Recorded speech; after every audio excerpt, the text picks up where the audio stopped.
What's good, y'all? What's good? What's good? What's good? Y'all already know who it is. This is Yo Gang, the real Miami Talk. We got some things we got to talk about here. We got some things I want to talk about today, man. So this here case here, man. Let me see something.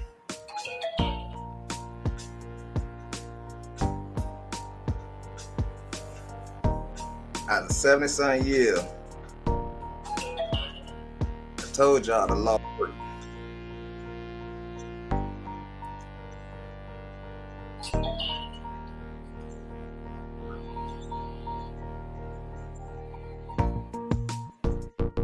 All we gotta do is accept the law as they wrote it, and it can work. I kept telling y'all, I think I'm the one who made them start thinking about this, man. Cause I didn't hear nobody else on YouTube talking about this. That murder do not hold a statute of limitation by the law. Now y'all can get it now. Y'all can get what I was talking about.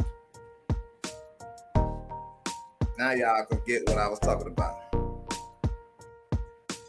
You know what I'm saying?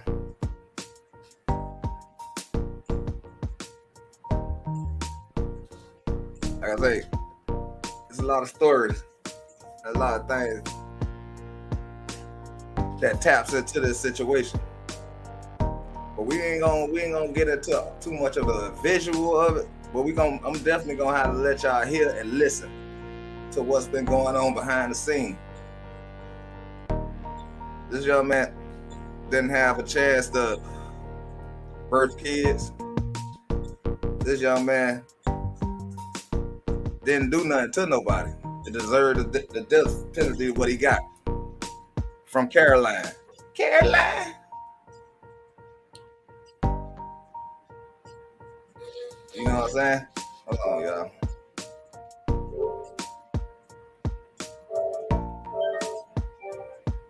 Turn this off so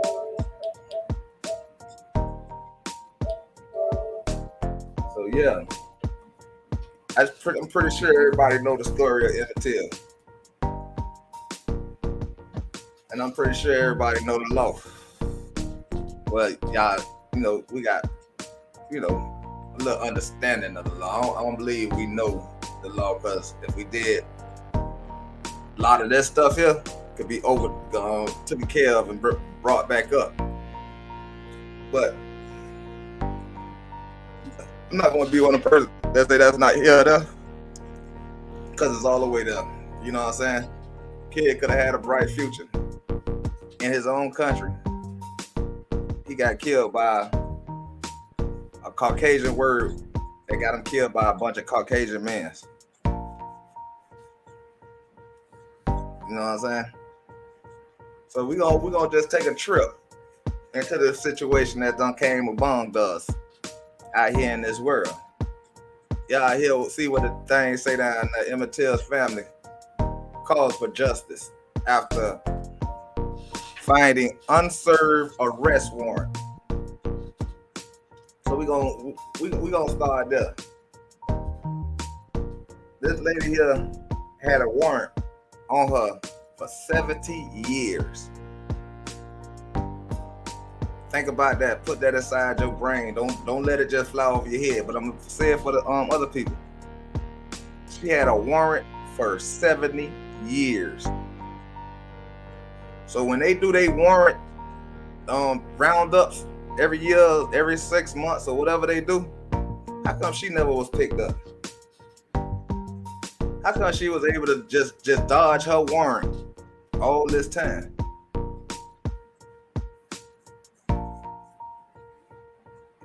I'm gonna need somebody to drop that in the comments below. That if y'all knew somebody in life, in real life, that had a warrant, how long they stayed on the run? Especially if it's for murder and all that stuff there.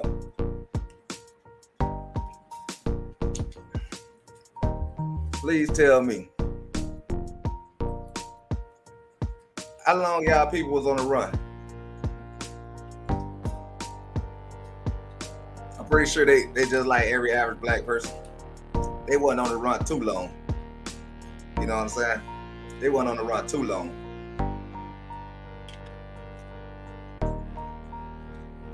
Definitely wasn't on the run for 70 years. This lady Carolyn was on the run. Hold on, let me turn this music off first. I'm gonna turn it off.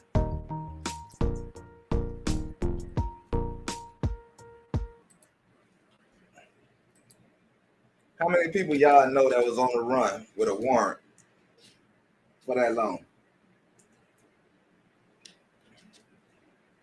I'm gonna wait. I'm pretty sure it wasn't that long. I had a warrant on my own case on me, and I stayed on the run maybe a year. Maybe at the most I stayed on the run. I was on the run for 2 years. For 2 years, I got pulled over, and they knew exactly who I was. I had a co-worker who was working with me when I was working in Orlando doing stucco. He had a warrant on him. They came and got him from the job. We were working at Disney, and they came and got him off Disney. Yeah. So that's what I'm saying. The warrants don't last that long. You can't be on the run for so long, but she was on the run for 70 years. For 70 years. I wonder how that played out. I wonder how that was able to be. Well, we already know. You know what I'm saying? So since nobody else ain't talking about this situation, I might as well be y'all huckleberry. Because I know why people don't want to talk about it. Because it touched some shit. And y'all scared to hurt their feelings. But, well, like I say, I ain't scared to hurt their feelings. I ain't scared to put the truth in their face and let them know the truth is the truth. You can't change the truth. You know what I'm saying? So from 1955, she had a warrant from 19. Oh, y'all don't believe me, huh? Because I'm just talking because I'm black, huh? Uh-huh. So I'm gonna let these people tell y'all about it. They ain't hold on, we're gonna let their family first talk. I'm gonna let their family first talk. You know what I'm saying? It's only right. Hold on, swole up.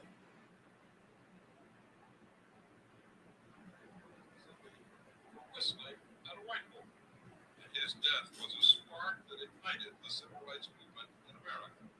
Two white men were put on trial for killing him, but in spite of strong evidence against them, they were acquitted in about an hour by an all-white jury. Why are we telling you this now? Because this past spring, the U.S. Justice Department opened a new investigation based on evidence suggesting that more than a dozen people may have been involved in the murder of Emment Till, and that at least 5 of them are still alive. Those 5 could face criminal prosecution. And before we tell you about them, and I remember at one time, y'all can check back on some other video. Maybe it was on my other channel, on this channel, one of the two. But y'all don't heard me show this. If we start adapting to this law, and we start studying this law, and we start studying this Constitution, I keep telling y'all, murder do not have a statute of limitation. Y'all just heard these people were free. They free all this time. There's 5 of them still alive. Or maybe y'all ain't hear that, huh? Hold on, let me make sure y'all can hear it good, because I don't want y'all to like, oh, I'm just talking. No, I ain't just talking.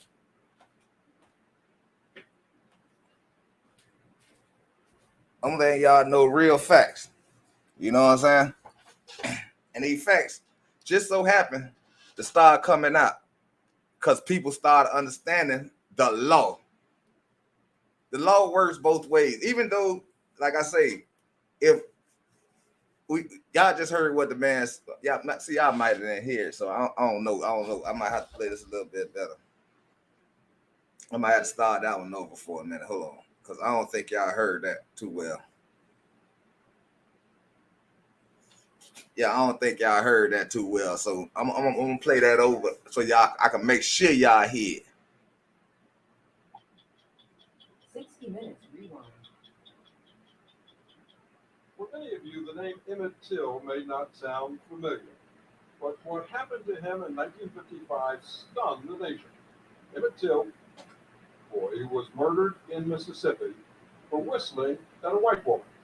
And his death was a spark that ignited the civil rights movement in America. 2 white men were put on trial for killing him, but in spite of strong evidence against them, they were acquitted in about an hour. In an hour. By a white jury. Why are we telling you this now?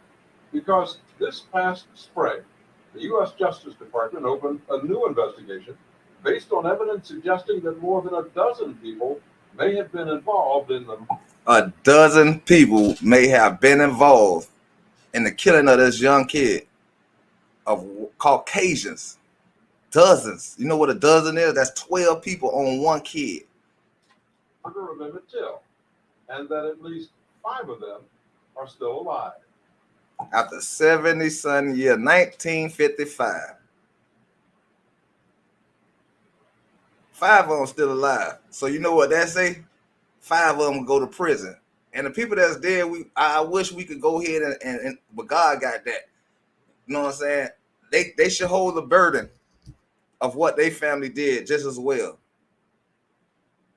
Like I keep trying to say, the only way we can stop problems over here in America, man, is we get rid of the problems. Just like they say the Mexicans is problems, the Caucasians is problems. And they've been problems since 1955. Just keep on going.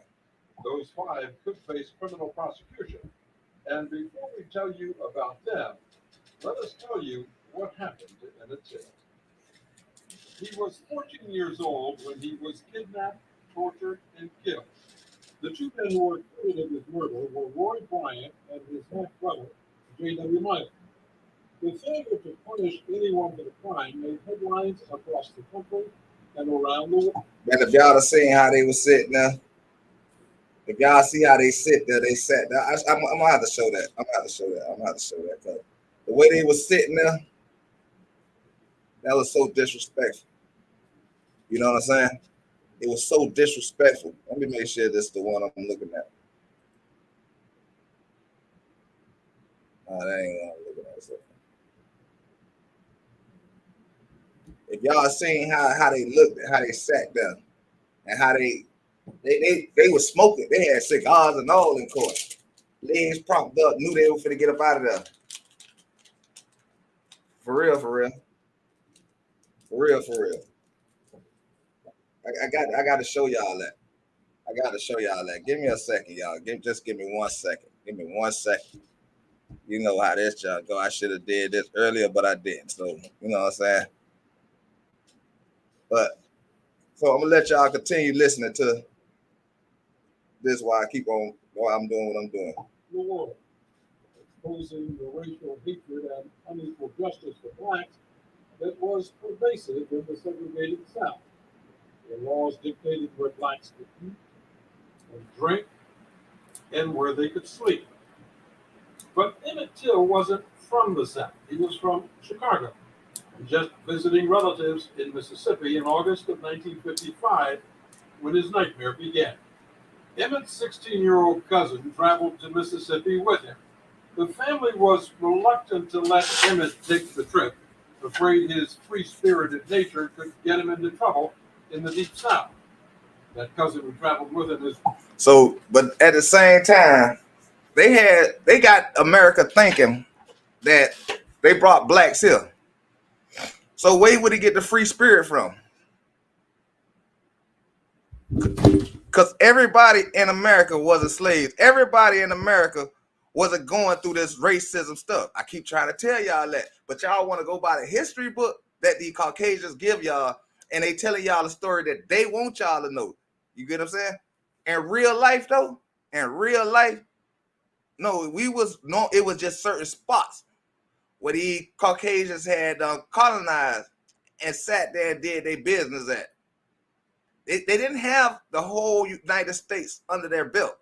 They didn't have, everybody didn't have to go through people trying to take something from them, segregation and all that. You get what I'm saying? Because if this happened in 1955 and I'm born in 1976, and I'm telling y'all, as I grew up, my people only talked about Mississippi or Las Vegas, Nevada. That's where the racism was. In Kentucky. And Carolina. These was places that where they spoke upon, they saying that it's safe. And when they came and visit you, you were like, nah, that can't be real. Nigga. We you know what I'm saying? No, we ain't going for that over here. See, but they threw out the notion that everywhere in America had Caucasians standing over them. No. That ain't how it went. You get what I'm saying? I keep trying to tell y'all, my people fled from Mississippi. My people fled from Nevada, Las Vegas. Not because they were slaves. They wasn't running as slaves. They were running as people in fear that it was people that was killing black kids. And they'd never seen that before. They never talked about coming there on a ship. Only the Caucasians did. 70 years later, you know how they say history always gonna repeat itself, gonna rear its nasty head? This lady been sitting out here on GP with a warrant for 70-something years. 70-something years. Nobody never heard about this warrant. Nobody even, the family, two men got acquitted. This really happened. But the part that caught my attention, and I want y'all to be sure to understand, his parents was fearful to even let him take the trip.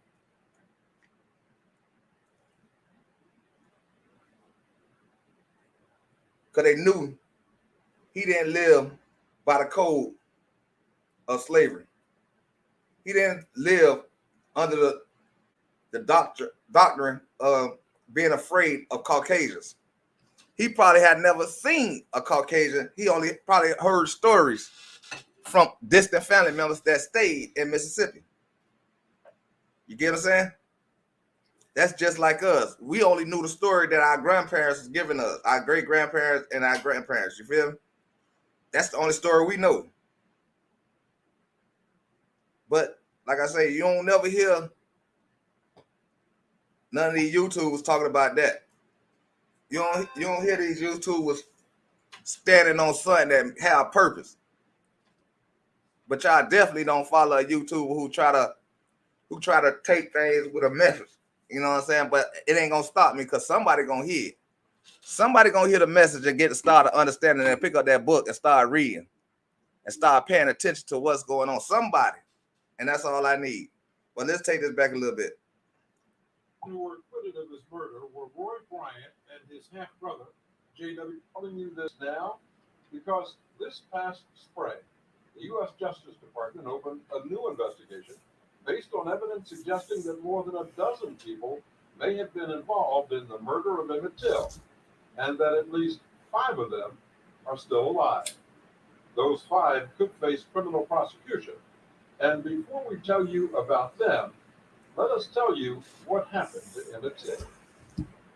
He was 14 years old when he was kidnapped, tortured, and killed. The 2 men who were acquitted of his murder were Roy Bryant and his half-brother, J.W. Milam. The failure to punish anyone for the crime made headlines across the country and around the world, exposing the racial hatred and unequal justice for blacks that was pervasive in the segregated South, where laws dictated where blacks could eat and drink and where they could sleep.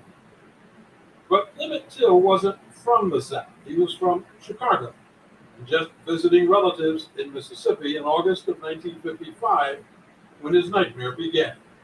Emmett's 16-year-old cousin traveled to Mississippi with him. The family was reluctant to let Emmet take the trip, afraid his free-spirited nature could get him into trouble in the Deep South. That cousin who traveled with him is Wheeler Parker Jr., now 65 years old. He was a center of attraction. He loved pranks, he loved fun, he loved jokes. He just was there in the center of everything. He's kind of a natural-born leader. Why would that be a problem? In Mississippi, why would it be a problem? It would be a problem because the Mississippians, what he thought was just fun or a joke, wasn't funny to them. So before you went down, did anybody say, look, here are the do's and the don'ts about going to Mississippi? You do this, you don't do that. Oh, yes, that's routine. You're always prepared to go to Mississippi to stay alive. Because, once you got to Mississippi, you had no protection under the law. You couldn't call anyone for help once you were there if you got in trouble. For Emmet Till, the trouble started here, at Bryant's Meat Market and Grocery Store in Money, Mississippi. Back then, most of the customers at this store were black workers from nearby cotton plantations. The store was owned by a white couple, Roy Bryant and his 21-year-old wife, Carolyn, who was behind the counter the afternoon that Emmet Till and his cousins came in to buy some candy. As he was leaving the store, Emmet Till whistled at Carolyn Bryant. She went to get a gun. Simeon Wright, Emmet Till's cousin who lived in Mississippi, was 12 years old on that day when they went to Bryant's grocery store. Today, at 62, he says the sound of Emmet whistling is as vivid to him now as it was 50 years ago. When he whistled, we ran, we jumped in the car, and we got out. Just because he whistled? Oh, yes. It's like if you're a kid, you throw a rock and break a window, you don't hang around to see what's going to happen. And you knew that in Mississippi, at that time, 1955, that was something. That was something you didn't do. Emmet Till and his cousins raced home that day and hoped nothing would come of what Emmet had done. But 3 days later, Carolyn Bryant's husband Roy and his half-brother J.W. Milam went looking for Emmet Till in the middle of the night and found him and his cousins at the home of Reverend Mose Wright, Emmett's late great-uncle, who recounted what happened next. Sunday morning, about 2:30, I heard a voice at the door. And I asked who was it. They said, this is Mr. Bright. I want to talk to you and the boy. And when I opened the door, there was a man standing with a pistol in one hand and flashlight in the other. Emmet Till and Simeon Wright, Mose Wright's son, were asleep together in one room. Wheeler Parker was in another room, awakened by the sounds of angry voices. Fear just gripped me because in my heart I said, I'm getting ready to die. And at 16, I wasn't ready to die. And I could just feel like the whole bed was shaking. And then these guys come with the pistol in one hand and the flashlight in the other. And for some reason, I closed my eyes and I opened them. They just passed right on by me. Went to the next room. I woke up and I looked. I saw two men standing over the bed with the one had a gun, which was J.W. Myler. I saw Roy Bryant. They ordered me to lay back down, go back to sleep, and they ordered Emmet to get up, put his clothes on. And my mother was pleading and begging with him not to take him. My dad was pleading with him.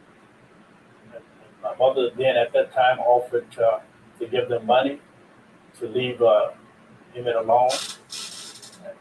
Roy Bryant kind of hesitated, but J.W. Myler, he didn't hesitate at all. He didn't even think about taking money. He came there to take Emmet.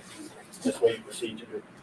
Before taking Emmet Till out of the house, Simeon Wright says J.W. Milam threatened his father, Reverend Mose Wright. Before they left my room, he turned and asked my daddy how old was he. My daddy told him that he was 64. J.W. Myler said, "You tell anybody about this, you won't live to 65." So what did you think then? This man wasn't afraid of the law.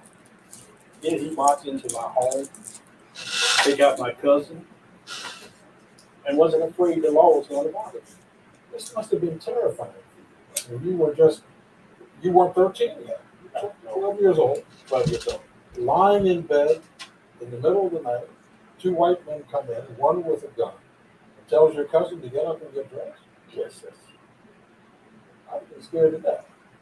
Now, I wasn't afraid, but there was a sorrow, a sadness over the whole house. I feel like you could cut the grief in the house.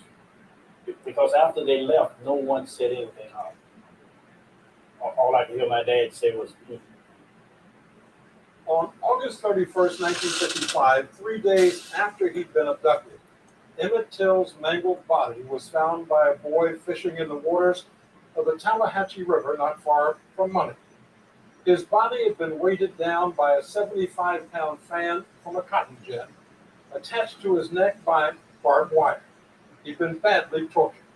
An eye was detached, an ear cut off, and he appeared to have been shot in the head. His death was the birth of a powerful and lasting symbol of Southern racism in the 20th century. I gotta hit install the Chime app today and get.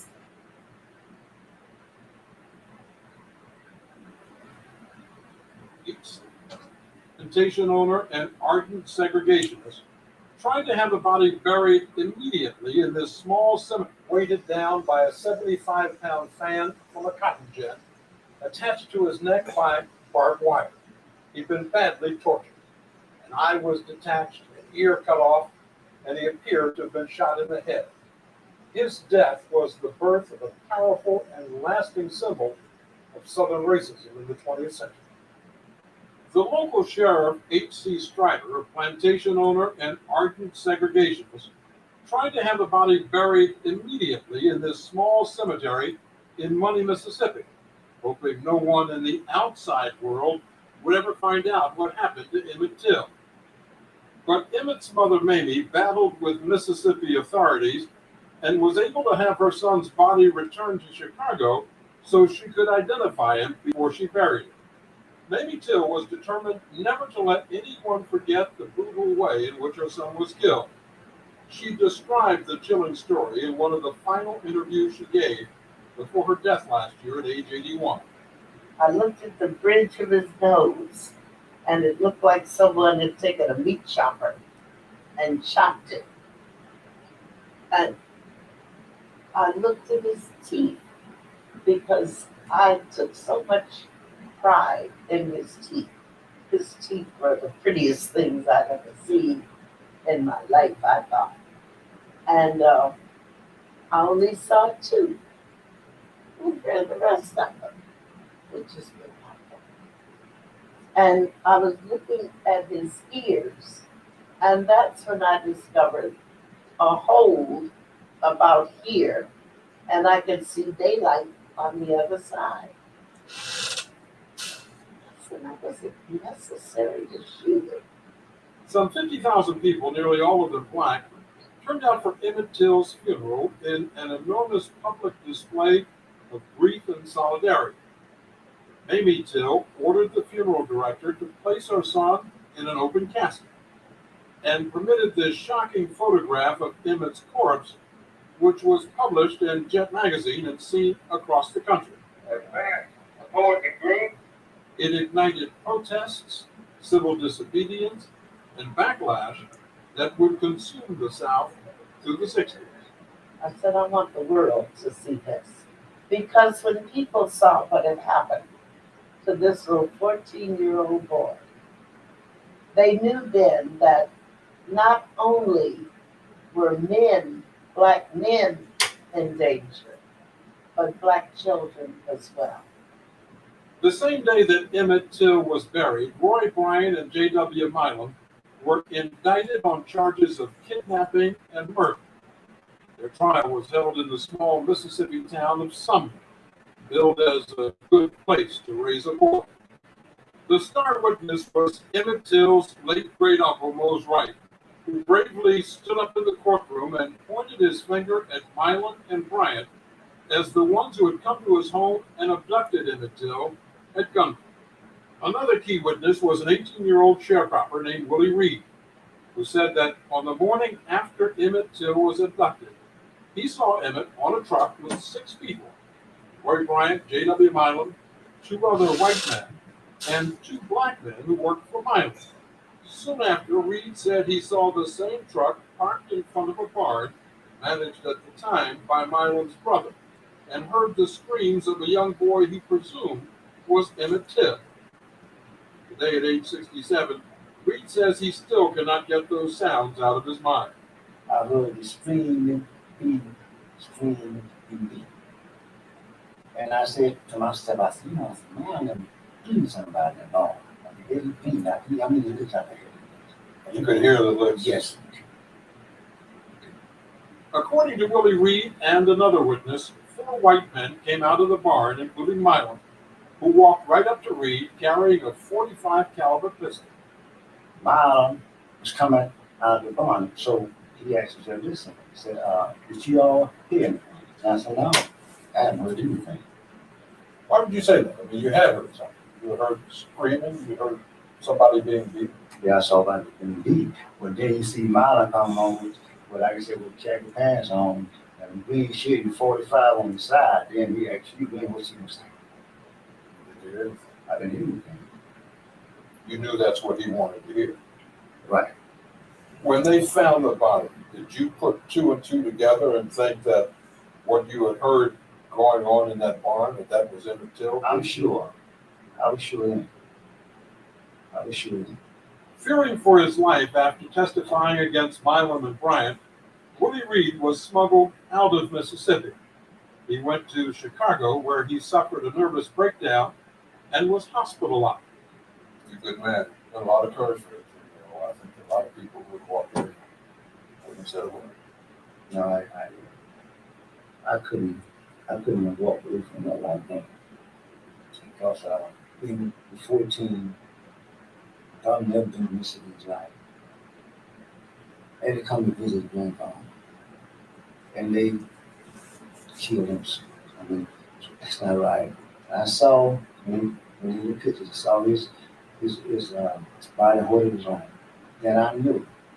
But I couldn't say no.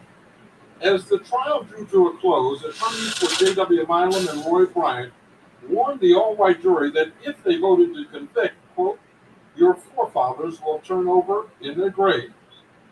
It took the jury just an hour and 7 minutes to return a verdict of not guilty. And y'all think them words still ain't being used? And when I keep on telling y'all in the Bible, it said your forefathers have failed you.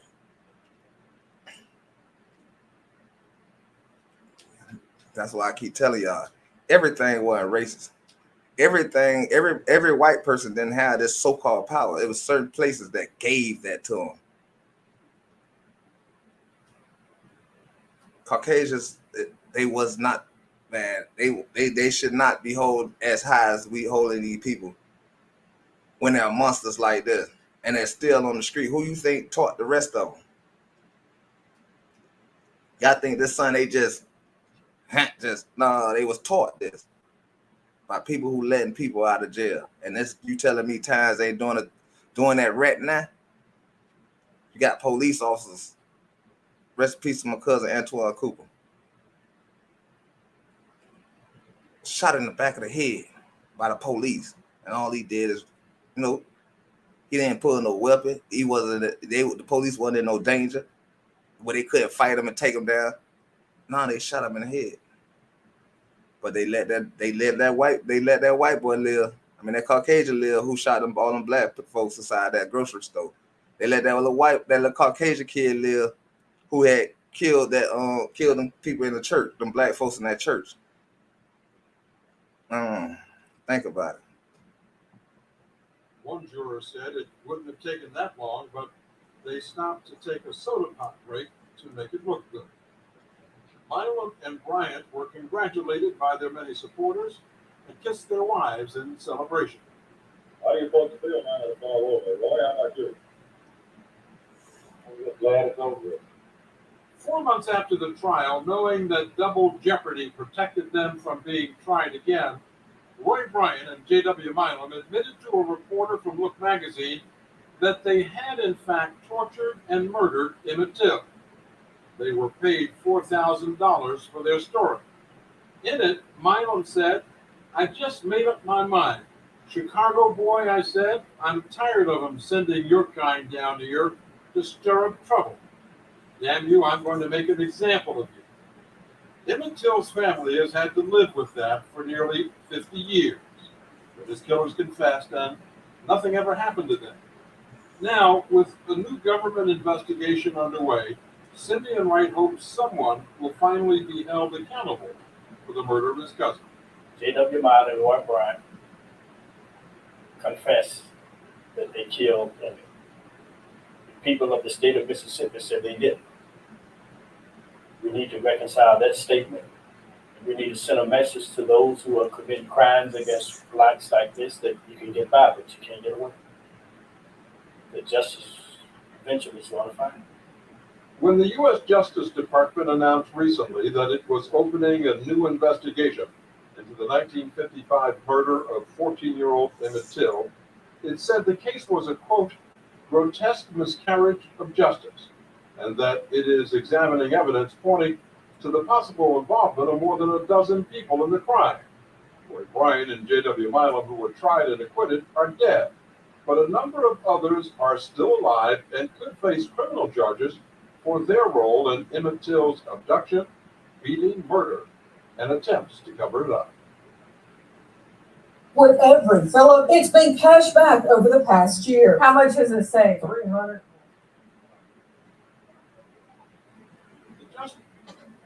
It is largely because of this young man that the case has been reopened.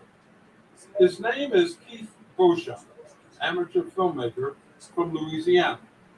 Like a lot of people in this country, he was moved by the shocking photograph of Emmet Till's corpse that he saw while looking through old magazines when he was just 10 years old. And ever since, Beauchamp has devoted much of his life to uncovering the truth about what happened to Emmet Till.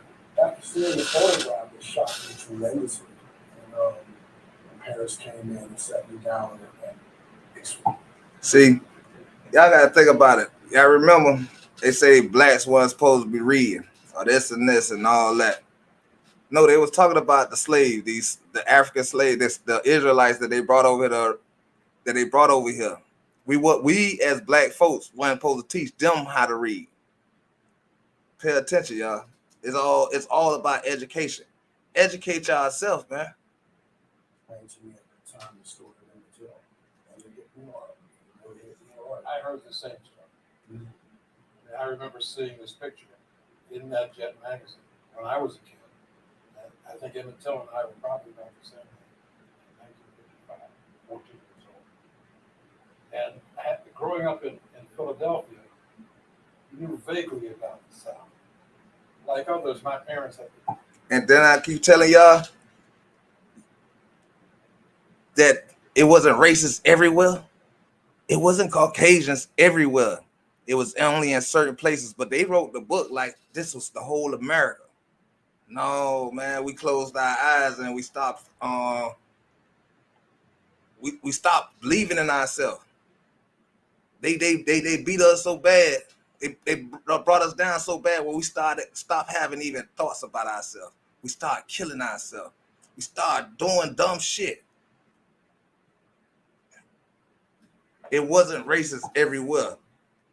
We just didn't get mad. We just didn't want revenge. We just didn't fight for nothing. We always marched. That shit ain't worked then. It ain't gonna work now. Protected me from realities and stuff. When I saw that picture, I said, hey. You hear this man telling y'all he was 14 at the same time.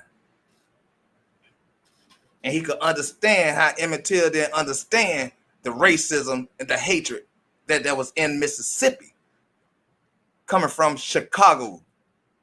Pay attention, y'all. That's when I got my first lesson about the South. Everyone has a story when they first saw that photograph. It stuck with me that how could this person be killed this way? A youth, it was like me. I knew that something like that could happen. Keith Beauchamp told us that after reviewing thousands of old documents and talking to numerous witnesses with knowledge of the crime, he believes that at least 14 people may have been involved in the kidnapping and murder of Emmet Till, and that 5 of them are still alive.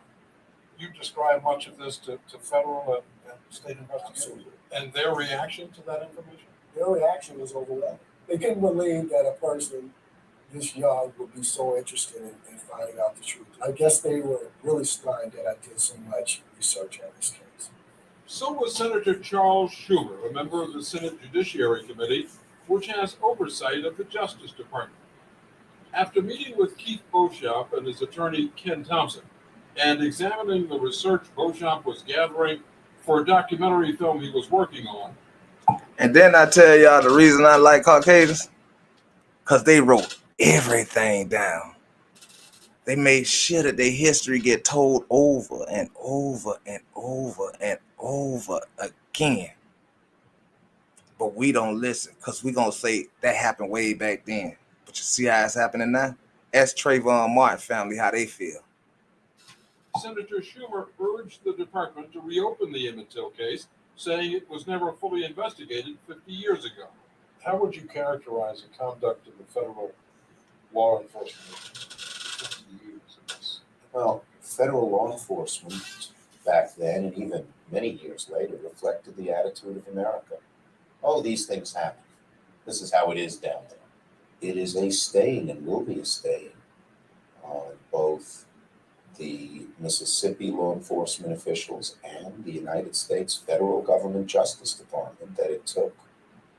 Didn't I say if we go and get our ass up and grab that law book and read it, understand that Constitution, understand that shit, y'all better start reading that shit. I'm thinking I'm going to start that over here. We're going to go by piece of the law book and all that.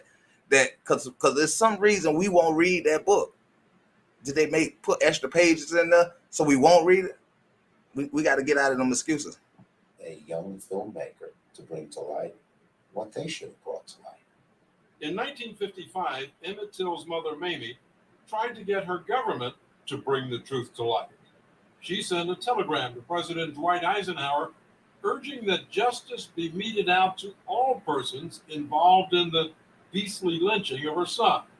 In spite of FBI records and news reports at the time citing specific individuals, President Eisenhower didn't take any action.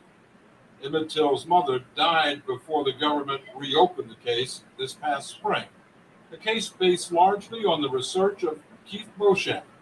Among his discoveries was Henry Lee Loggins, now 81 years old and living in Ohio. At the time of the murder, Loggins was working for J.W. Milam. FBI files from 1955 refer to witnesses who claim they saw Loggins on the truck with Emmet Till after he was abducted. One respected black newspaper at the time even reported that Loggins allegedly held Emmet Till down as Milam and Bryant tortured him. Loggins was also... Now do y'all understand how this black on black crime thing worked? It never was black on black crime. It was Caucasians coercing you to do a crime against a black person. That's what you call evil. Reportedly ordered by them to attach the fan from a cotton gin around Till's neck just before tossing him into the Tallahatchie River. Henry Lee Loggins is now under investigation by the Justice Department. When we talked to him recently, he denied the allegations that have dogged him for half a century. I wouldn't say he didn't tell a lot. I was with them people. I ain't saw nothing. How do you think your name came up? I mean, not just in newspaper articles, but also with the FBI.